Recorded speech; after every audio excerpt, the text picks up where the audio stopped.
Linani ka qenë dyer kryetar bashkie dhe është zgjedhur me votat e Delvinjotëve, kështu që s'ka si t'i vidhen votat. Prandaj këto lloj përçarjeje besoj se janë të paventa. I thash pak më parë një kolege e këtu në lidhje me reformën territoriale të kaluar. Në fakt ata hartë e kishit bërë ju dhe ata hartë e kishit të fshehur që fatmirësisht nuk e shfaqët kur edhe nuk u bë kur pjesë e debatit publik, sepse Partia Socialiste patjetër do ta jethë poshtë. Një hartë në të cilën Delvina zgjerohej në ato përmasa sa që asnjë delvinjoz do të zgjidhej dot kryetar, që minoriteti do të kishte dot kryetar, e që Konispol do të kishte kryetar minoritar. Këto lloj hartash përçarse nuk janë sot pjesë e debatit, fal Partisë Socialiste. Nuk kanë qenë as 10 vite më parë dhe as sot. Thatë për të dytë një gënjeshtër. Ju po gënjeni. Konispoli, Bashkia e Mbetur e Çamërisë, Delvina, një territor me traditë edhe me histori, Finiqi, një përfaqësim i denjëtetshëm i minoritetit, nuk preken në reformën territoriale. Faleminderit, zonja Zegjine Çaushi. Replik. Për çfarë replik? Nuk ju referua fjalës suaj, zonja Zhupa, ju referua fjalës zot Berisha. Për çfarë e keni fjalën? Lutem, s'ka nevojë për ndërhyrje, s'ka nevojë as për 2 minuta replik, zonja Zhupa, meqense ju pas ka përmendur. S'ka nevojë për avokat mbrojtës, zonja Zhupa, ju lutem. Vazhdon gënjen. Gënjen dhe vetëm gënjen. Partia Demokratike kur nuk ka pasur një plan të fshet, kur nuk ka pasur plan për shkrije në një bashkie, kur nuk ka pasur plan që t'i heqi identitetin e vetë Delvinës. Përkundrazi, ne të vetëmin plan që kemi konsultuar në digjesa publike ka qenë kërkesa e qytetarëve për të shtuar më shumë bashki në qarkun e Vlorës. Ka qenë kërkesa e qytetarëve për të bërë bashki edhe Ksamilin. Kjo ka qenë kërkesa e qytetarëve. Kurse Orikumi në Voselën ka qenë kërkesa e qytetarëve, po mora vetëm zonën atje. Kjo ka qenë kërkesa e qytetarëve dhe patjetër Partia Demokratike ka mbështetur. Se ne kur kemi dalë në digjesa, nuk kemi dalë në digjesa që ata thonë ç'a duam dhe ne të bëjmë ç'a duam, siç bëni ju. Ne dolëm digjesa dhe kemi reflektuar dhe drafti jonë është reflektim i asaj që kanë kërkuar qytetarët. Dhe ti nuk do të gjesh një qytetar në një digjes që të thotë të shkrihen dy si bashki. Dhe kur del Mazniku dhe flet do të shkrihen disa bashki, kush janë? Se thoni kjo jo, po kush janë për ato 10 që do të shkrihen? Del zonja tjetër antare e komisionit, thot nuk ka rëndësi emra, thot rëndësi ka që do fshihen disa. Po këtu jemi duke folur për identitete, jemi duke folur për qytete, jemi duke të folur për banor që ka nevojë për shërbime. Ju flisni, mos flasim për emra. Po çat flasim ne këtu, po s'folëm për emra. Meqense jeni deputet që përfaqësoni ato krajina, flisni me Mazdiku se ndoshta se dini dhe ju. Ndoshta nuk e dini dhe ju, ose e dini dhe bëni ato që dini të bëni më mirë, gënjeni se nuk e keni për problem që herën tjetër thoni bëm shaka dhe gënyem. Nuk e keni për problem që herën tjetër të votoni si që au kërkon partia, se kështu tani dhe do ishen 10, dhe kjo jo, dhe ajo jo, po dini pra bëjeni publik draftin dhe ta diskutojnë. Kjo është e vërteta. Faleminderit, zoti Gjekmarka, replik. Faleminderit. S'ka mundësi të jap më kohë shtesë, sepse kaloi 2 orë dhe është jashtë gjitha. Faleminderit zoti kryetar, zoti Balla na ftoi këtu që të besojmë dhe mos merrem me kashëtheme në një kohë që gjithë historia e proceseve, këto 14 vite është një histori pa besie në raport me institucionet, histori pa besie në raport me shoqërinë dhe sigurisht histori pa besie në raport me opozitën. Kthehemi një herë tek reforma territoriale, kashëthemi lind atëherë kur ka errësirë, kur nuk ka transparencë. Unë nuk e mora a priori, thash që është një shqetësim i përfolur nga media të rëndësishme dhe i bëra me dije kësaj sallë, jo se nuk e din, thjesht ja kujtova çfarë përfaqëson Mirdita në historinë e Shqipërisë dhe pse ky do të ishte një provokim i madh historik, bashkohor, social, politik e çfarë emri mund t'i vëmë. E dyta, reforma territoriale në Shqipëri mënyra si është bërë në 2015, si tenton të bëhet tani, do të lejë jashtë përfaqësimin paktën 700.000 shqiptarë që votojnë kundra. 700.000 shqiptarë që votojnë kundra, i bie që ju doni të bllokoni Shqipërinë. Ata janë pa përfaqësim në pushtet lokal, pa përfaqësim pushtet qendror, pa përfaqësim, ju keni kapur presidentin e Republikës, keni kapur avokatin e popullit, keni kapur çdo bord, duke zhdukur çdo gjurmë pluralizmi në Shqipëri. Atëherë është e natyrshme që Shqipëria dikun do shpërthej në protestë dhe sigurisht që një ditë ju do të ndiheni me faj për këtë që po i bëni në Shqipërisë. Faleminderit. Faleminderit, zonja Zegjine Çavushi. Sali, ti duhet jesh i fundit që të vish këtu në këtë kuvend dhe në atë foltore edhe të flasësh për atë protest. Më gjej një vend në botë, Sali, ku protestohet kundër qeverisë, por edhe kundër opozitës dhe liderit të saj. Një vend më gjej, Sali, një vend. Ajo foltore nuk është tribun politike dhe as podium për zakonin tënd të vjetër, Sali. Dezinformimin. Më shiko në sy, Sali, më shiko. Si që dezinformove shqiptarët pak minuta më përpar për reformën territoriale, ashtu i dezinformove edhe për shtëpinë time. Ndryshe nga ty, Sali, unë nuk kam privatizuar asnjë plumb toke shqiptarve, por kam lidhur një kontratë për prenotim apartamenti i cili nuk ka nisur, Sali, por ti di vetëm të dezinformosh dhe ndryshe nga sa që e ke transmetuar ti në ato mediat e tua ku pastron parat e pisa, ndryshe me sipërfaqe e ndryshe me çmim, Sali. Ky je ti.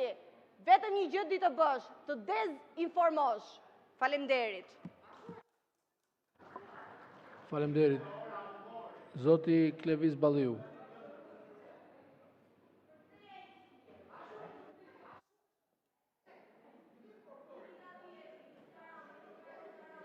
Këto kërkesat për procedurë kryetar mirë do ishte t'i zbatonit për gjithë. Unë nuk po zjatëm shumë se si e keni degradu parlamentin, se e pam se qarë keni bërë në parlament dhe qarë keni sjellë në parlament. Këtë farë llumi që e keni krijuar këtu në këtë salë, e krijoni edhe duke shkatruar të gjitha procedurat që i bëni ju. Tani, ju kam quar juve, zoti kryetar, ju kam quar një kërkesë në zyrë, në lidhje me një kërkesë që ka bërë opozita për thirrur në komision atë që përkëdhel trafikantët dhe terrorizon protestuesit që është drejtori i policisë shtetit. Komisioni punëve të brendshme deklaron se nuk e kemi drejtën ne t'i marrim dhe t'i thrasim drejtuesit. Ndërkohë që rregulloria është krejt e kundërta. Ka 3 javë nuk keni kthyer përgjigje. Kam sjellur një projekt ligj në lidhje me uljen e pensionit për efektivët e policisë, uljen e moshës pensionit. Dhe nuk ka marrë absolutisht asnjë përgjigje, ndërkohë që projektligjet e të tjerëve deputetëve socialistë vinë në sekond, në minutë. Kemi kërkuar disa herë për një seancë pyetje-përgjigje me ministrin e drejtësisë.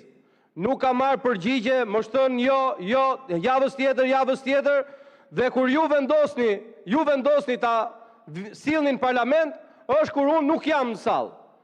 Të gjitha këto janë skema tuajat për të mos lejuar që të shikohet dhe të bëhet një parlament serios. Dhe kuptohet që nuk doni seriozitet që nga llumi që keni sjell këtu brenda, që shikohet nga çdo njeri, edhe i majt edhe i djathtë. Dhe pastaj ankoheni, ju lutem kontrolloni fjalorin. Jo, s'kontrollojnë, ta kishit kontrollu kolegët e tu fjalorin. Nuk e kontrollojnë dot fjalorin vetëm ne, ndërkohë Palaço këtu nga mëngjesi deri në darkë na flasin se si po përdunohen. Respektojnë etikën parlamentare. Jo, etikën duhet ta respektonin ato, zotri, pse nuk i ndërpreve? Jo, pse nuk i ndërpreve, ata po ndërprene.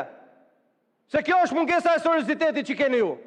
Edhe të thyesh etikën, është më problem kur i vjedh qytetarët, dhe këtë bëni çdo ditë këtu.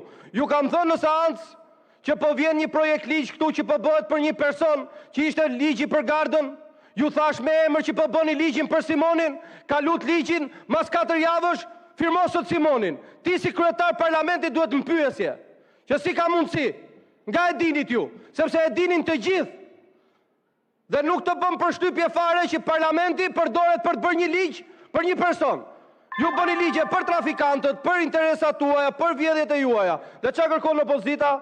Sillni këtu projekt ligjet kërkesat që i kemi bazuar tek qytetarët. Po ky parlament a është për qytetarët apo është vetëm për të mbush xhepat tuaja? Dhe pastaj nxirrni në një skut, në një lum hane që të dali atje dhe të thotë që fajin e ka opozita se vidhni ju. Këto teori konspirative nuk ecin më. Dhe ju, si që thash dhe më parë,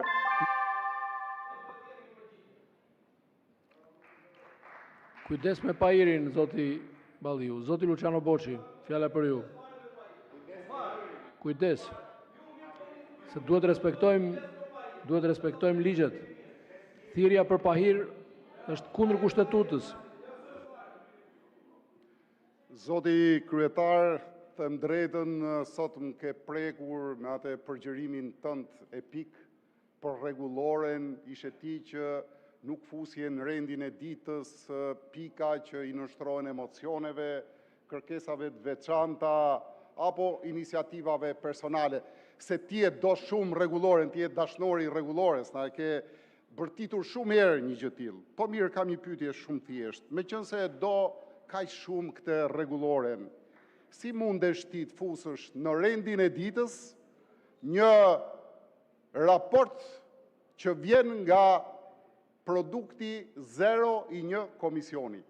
Zoti kryetar, në datën 15 është e vërtet, ishte mbledhja e fundit e komisionit për reformën territoriale. Komisioni ka numër të barabartë deputetësh dhe mbledhja nuk ka vijuar sepse sigurisht është votuar kundër për rendin e ditës sipas propozimeve të palëve. Pra komisioni nuk kishte produkt. Çfarë produkti ke marrë ti në shqyrtim konferencën e kryetarëve? Ku është pike? E kishe në xhep madh apo në xhep vogël? Kush ta dha ty këtë produkt?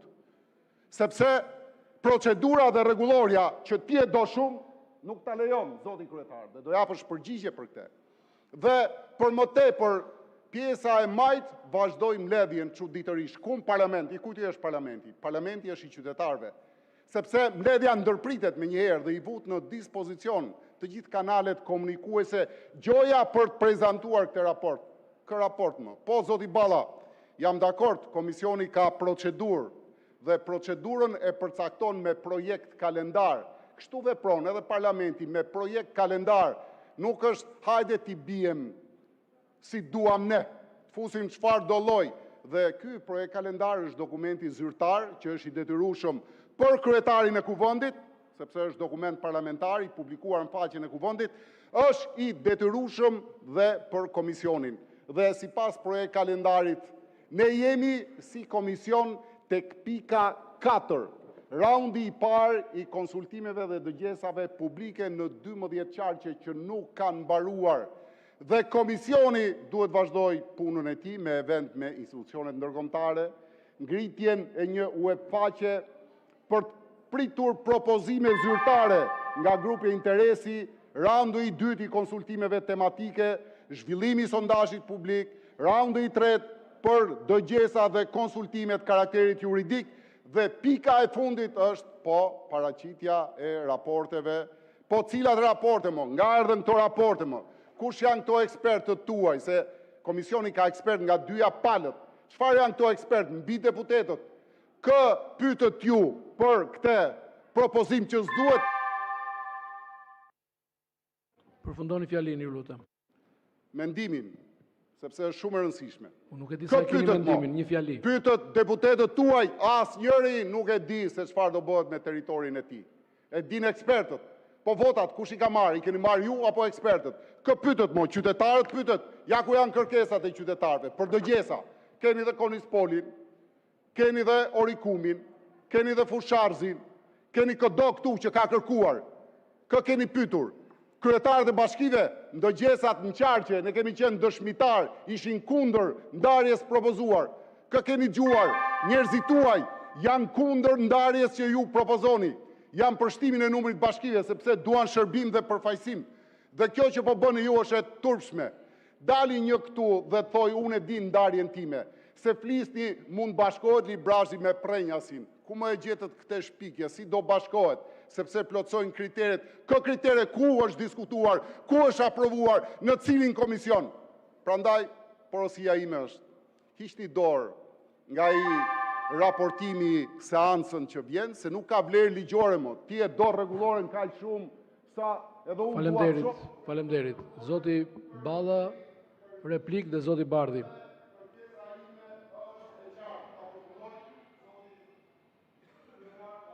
Zoti Balla, fjala për ju. Faleminderit. Fjala është për zotin Balla, teknika. Faleminderit zoti kryetare, dëgjova me vëmendje bashkëkryetarin. Jam plotësisht dakord me leximin e kalendarit të punës shumë mujor, vetëm se e bëris me hile, sepse nuk lexoi kolonën e afateve. Lexoi vetëm pjesën e titujve të çështjeve të agjendës. Megjithatë, në fund shkoi tek çështja e fundit, që është prezantimi i raporteve. Tani, edhe sikur të doni ju, edhe sikur të dua unë, edhe shumica në këtë sallë, ne nuk e ngjallim dot një komision që e ka mbaruar afatin. Por, në datën 23, ju keni të gjithë të drejtën tuaj që në respekt atij kalendari dhe të asaj agjende, ta respektoni punën tuaj në radhë parë, sikur se do ta respektojnë punën e vetë kolegët tanë, në respektim të vendimit të konferencës kryetarëve të javës kaluar, të prezantoni raportin. Ne e kemi bërë vlerësimin tonë dhe kemi thënë që është bërë një punë e mirë, të punë e mirë të vini dhe ta thoni. Pastaj, arsyet përse ju ikët, se LBT e shkretë e mërkurë javës kaluar kishte edhe lajme të këqija, por ne nuk hymë në çështjet brendshme të Partisë Demokratike, janë çështjet tuaja. Unë juftoj që në datën 23, sikur se e thash, dy bashkëkryetarët, zoti Mazdiku dhe zoti Boçi, në respektim vendimit Përfundoni, lutem. gjetjen. Faleminderit.